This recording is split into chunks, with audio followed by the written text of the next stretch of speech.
La mortificación del pecado, de John Owen. Capítulo 3. La obra del Espíritu Santo en la mortificación del pecado. En este capítulo fijaremos nuestra atención en la necesidad de depender de la obra del Espíritu Santo para realizar la mortificación del pecado. El principio básico que este capítulo enfatiza puede ser resumido en las siguientes palabras: solamente el Espíritu Santo es competente para hacer esta obra. Todas las formas y medios para efectuar esta obra no lograrán nada sin la ayuda del Espíritu Santo. El Espíritu Santo obra en el creyente según su beneplácito para dirigirle y capacitarlo en esta obra. Este punto puede ser ampliado bajo dos encabezados principales. Primero, es en vano buscar apoyo en otro medio que no sea el Espíritu Santo.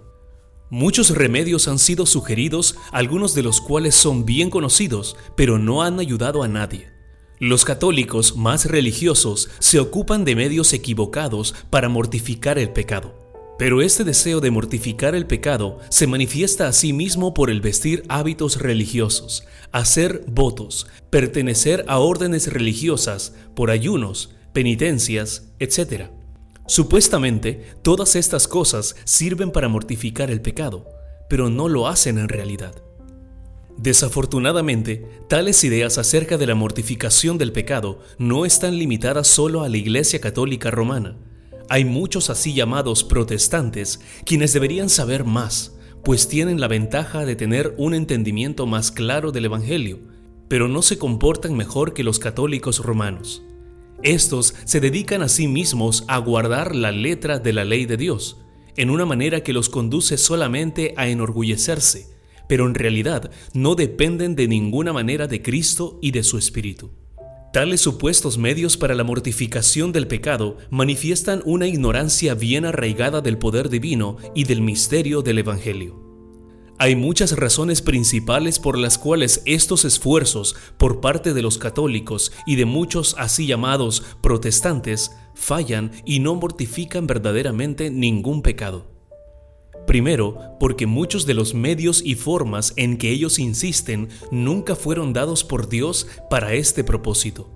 No hay ningún medio o forma que pueda lograr una meta particular a menos que haya sido designado por Dios con ese propósito. Respecto a la vestimenta de hábitos, los votos, las penitencias y otras cosas semejantes, Dios pregunta: ¿quién demandó esto de vuestras manos? Isaías capítulo 1 versículo 12. Y también dice: en vano me honran, enseñando como doctrinas mandamientos de hombres. Marcos capítulo 7 versículo 7. Segundo, porque no usan los medios señalados por Dios en una forma correcta, por ejemplo, la oración, el ayuno, la meditación o el velar. Estos medios tienen su propio papel en esta obra, pero solamente a condición de que sean subordinados a la ayuda del Espíritu y la fe verdadera. Cuando las personas esperan tener éxito en la mortificación del pecado, simplemente en virtud de haber orado mucho o ayunado mucho, fallan al no usar los medios divinos en forma correcta. El apóstol Pablo comentó respecto a algunas personas, aunque en un contexto diferente, que tales personas siempre aprenden y nunca pueden acabar de llegar al conocimiento de la verdad. Segunda de Timoteo capítulo 3 versículo 7. En una forma semejante, muchas personas siempre están tratando de mortificar el pecado, pero realmente nunca lo logran. En otras palabras, tienen varias formas para suprimir al hombre natural en cuanto a su vida común, pero carecen de los medios necesarios para mortificar los deseos corruptos que hacen daño a la vida espiritual. Este es un error generalmente cometido por las personas que desconocen el Evangelio. También es la causa de la mayoría de las supersticiones y las religiones de invención humana que existen en el mundo. Cuánto daño y sufrimiento se han ocasionado a sí mismas pensando que podrían acabar con el pecado, atacando al cuerpo físico en vez de atacar a la corrupción del viejo hombre. Práctica que aún existe entre algunas personas religiosas. El autoflagelamiento y las otras clases de torturas del cuerpo no logran nada en la mortificación del pecado. Un error más sutil y más popular que tampoco tiene eficacia contra la mortificación del pecado es el siguiente: Un hombre siente el remordimiento por un pecado que le ha derrotado. De inmediato se promete a sí mismo y a Dios que nunca volverá a cometerlo otra vez, como si el mero hecho de hacer votos y promesas pudiera mortificar el pecado. Entonces, por un tiempo se guarda y se vigila a sí mismo, se pone a orar mucho, etc. Pero tarde o temprano, la conciencia de su culpa y el remordimiento vuelven y se apoderan de él. Si consideramos la verdadera naturaleza de la obra necesaria para mortificar el pecado, entonces será obvio que ningún esfuerzo humano, por muy grande que fuera, puede lograrlo. Esto nos conduce a nuestro segundo encabezado. La mortificación del pecado es la obra del Espíritu Santo. ¿Por qué decimos esto? Por dos razones. Primero, Dios ha prometido en su palabra dar el Espíritu Santo para hacer esta obra.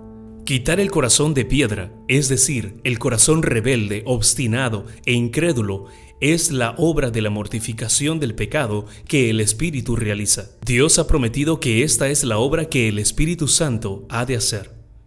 Ezequiel capítulo 36, versículo 26 al 27 nos dice esto: Os daré un corazón nuevo y quitaré de vuestra carne el corazón de piedra y pondré dentro de vosotros mi espíritu.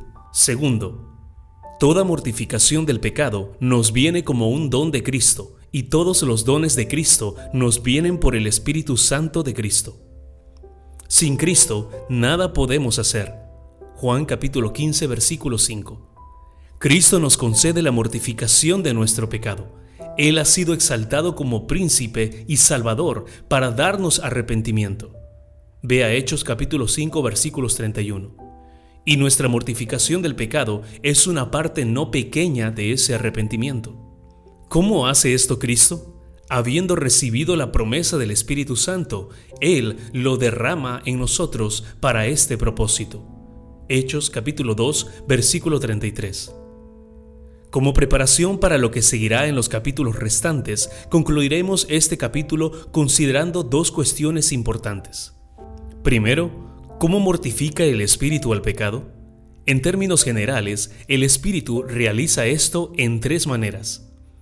Él hace que nuestros corazones sobreabunden con la gracia y produce los frutos que se oponen a la naturaleza pecaminosa, no solo en su raíz, sino también en sus ramas. En Gálatas capítulo 5, Pablo contrasta las obras de la carne con el fruto del Espíritu. Si el fruto del Espíritu florece en una persona, entonces la naturaleza pecaminosa no puede florecer al mismo tiempo. ¿Por qué es así? Pablo contesta: estos se oponen entre sí. Gálatas capítulo 5, versículo 17. Es decir, la naturaleza pecaminosa y los frutos del Espíritu se oponen entre sí, de tal modo que los dos no pueden florecer al mismo tiempo en la misma persona.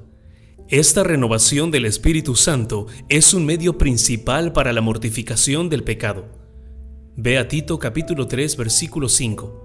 El Espíritu causa que prosperemos y abundemos en las gracias que son contrarias y destructivas para las obras de la carne y los remanentes mismos del pecado. Segundo, el Espíritu tiene un efecto dramático sobre la raíz y los hábitos del pecado, debilitándolos, destruyéndolos y quitándolos. Por esta razón, Él es llamado el Espíritu de juicio y fuego, en Isaías capítulo 4, versículo 4. El Espíritu realmente destruye y consume nuestros deseos pecaminosos. Esto lo hace desde el principio, quitando el corazón de piedra con su poder omnipotente en el milagro de la regeneración, y lo continúa en el proceso de la santificación con un fuego que quema hasta la raíz de los deseos pecaminosos. Tercero, el Espíritu trae la cruz de Cristo al corazón del pecador a través de la fe y nos da comunión con Cristo a través de su muerte y sus sufrimientos. Veremos este punto más adelante. Segundo, entonces, ¿por qué es un deber al cual los creyentes son exhortados a llevar a cabo? Hay por lo menos dos respuestas a esta pregunta. Primero, la mortificación del pecado no es una obra exclusiva del Espíritu Santo, más de lo que las otras gracias y buenas obras son. El Espíritu Santo es el autor de toda gracia y de cada buena obra. Sin embargo, es el creyente quien ejerce estas gracias y realmente hace las buenas obras. Porque Dios es el que en vosotros obra así el querer como el hacer por su buena voluntad. Filipenses capítulo 2, versículo 13. Obraste en nosotros todas nuestras obras. Isaías capítulo 26, versículo 11. Vea también Romanos capítulo 8, versículo 12 y 13 y Zacarías capítulo 12, versículo 10. El Espíritu Santo no mortifica el pecado sin la obediencia y cooperación del creyente. Él obra en nosotros y sobre nosotros en una forma apropiada, sin hacer violencia a nuestra naturaleza humana. Él nos preserva, no anulando nuestra voluntad ni nuestra obediencia voluntaria. Él obra en nosotros y con nosotros, no contra nosotros y no sin nosotros. Su ayuda es un estímulo para hacer la obra, no una razón para descuidarla. El punto que estamos enfatizando aquí es simplemente que esta obra no puede ser realizada sin la ayuda poderosa del Espíritu Santo. La tragedia es que existen personas que son extrañas al Espíritu Santo y que al tratar de mortificar el pecado en sus vidas, fracasan. Ellos pelean sin obtener la victoria, luchan sin ninguna esperanza de paz y permanecen en la esclavitud del pecado toda su vida.